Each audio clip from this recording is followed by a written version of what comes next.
নমস্কার, অপরাহ্নের সূর্যতে আপনাদের অনেক অনেক স্বাগত। আজ সকালবেলা ছাদে এসে দেখি এই ফুলটা কতগুলো একসাথে ফুটেছে। দেখুন, এই রঙটা না আমার ভীষণ প্রিয়। গাছটা ছোট, কিন্তু কুঁড়িতে ফুলেতে একদম ভরে উঠেছে। কালকেও মনে হচ্ছে অনেকগুলো ফুটবে। ফুল দেখলেই না মনটা খুশিতে ভরে ওঠে। এই দেখুন, আজ বেশ অনেকগুলো পর্দা একসাথে কেচে ফেলেছি। দোরগোড়ায় দুর্গাপুজো এসে গেছে, মা আসছে বাড়িতে, তার জন্য প্রস্তুতি জোরদার। গত সপ্তাহে ঝড় বৃষ্টির জন্য এই কাচাকুচির কাজে হাতই লাগাতে পারিনি, না হলে বেশ কয়েকদিন আগেই এসব কাজ আমার হয়ে যায় প্রতি বছর। এবছর নিম্নচাপ করে করে এই সব কাজ একটু দেরি হয়ে গেল। ভালো রোদ্দুর না থাকলে তো এসব কাজে হাত লাগাতে পারা যায় না, তাই না? ছাদ থেকে এসে দেখি মায়ের কি কাণ্ড দেখুন। দেখুন কাণ্ডটা, কাপড় মেলার ক্লিপ মাথায় গুজে বসে আছেন। এই যে রোদ দেখে এনাদেরকেও আজকে ধোলাই করা হয়েছে। বেশ মিলে মিশে সব কটা বেশ ভালোই রোদ্দুর পোয়াচ্ছে দেখুন। কোনো চাপ নেই, টেনশন নেই আমাদের থেকে, কিন্তু এরা সত্যিই কি ভালো আছে বলুন তো। আজকে আবার বাড়ির সবাই আবদার করেছে ফুচকা বানাতে হবে। আমি অবশ্য বানাতে পারি না।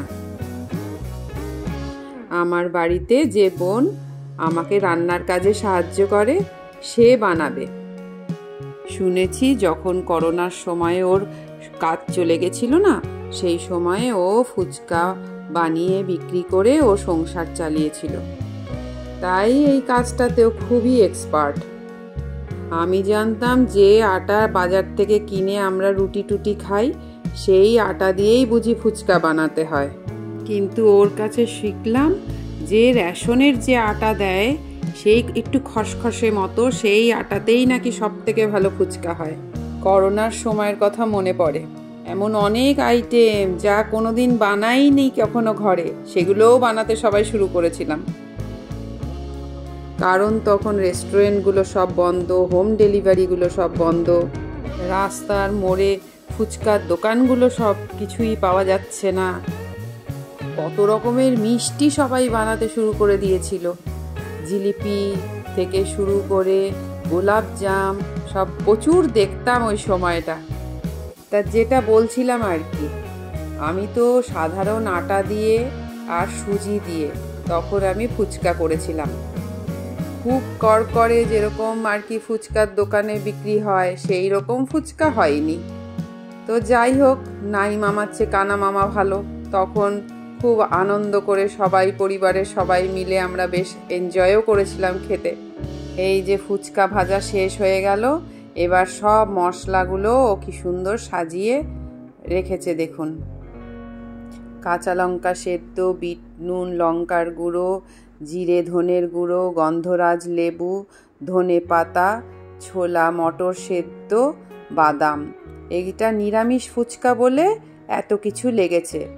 যদি দই ফুচকা হতো বা আপনার পেঁয়াজ দিয়ে হতো তাহলে কিন্তু এত কিছু লাগতো না। কটা খাবে ফুচকা? নাও তো এখন কটা খাবো, এখন চারটে। চারটেটা হয় না?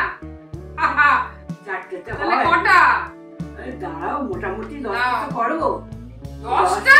হ্যাঁ, রাত্রে খাবে কিছু তাহলে? দারুন। আহা, আমি রাত্রে ডিনার করবো না।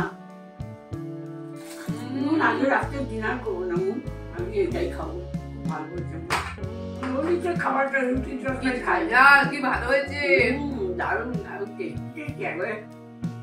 যেমনি কুটটা হয়েছে তেমনি এটা। কেউ বানিয়ে দিলে তখন এই খেতে ভালো লাগে বলুন। ফুচকার মতো জিনিস নেই বাঙালিদের। ফুচকা, যে ফুচকা ভালোবাসে না সে কিছুই ভালোবাসে না। হ্যাঁ, আর তার থেকে বড় কথা নিজেদের ঘরে তৈরি ফুচকা।